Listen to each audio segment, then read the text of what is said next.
疫情进入3级的警戒，不少所在为着防疫，拢甲5、6场所关起来。亲像嘉义市，正就把较侪人会去纳凉开工的凉亭封起来。即阵公园的游戏场、运动设施、球场嘛拢禁止使用，也阁有派防疫的传统市场，嘛规定人客袂使伫咧店内食物件。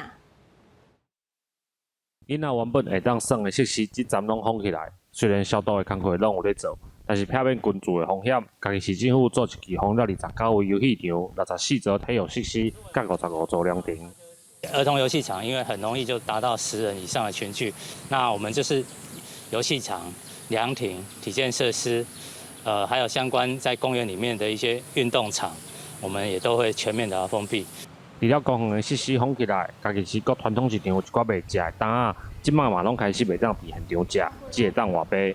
摊仔就表示生意大受影响，掉差不多70%，人家都不敢出来了，都在外面带了就走了呢。所有那个传统市场，就公有营和市场，就是禁止内用，全部改成外带。那我们也非常感谢那个就是各市场的摊商都能够全力配合，在隔日22号就全部都把椅子收好，桌子收好。传统市场全面改炸造了后，民众甲摊仔拢会当来配合。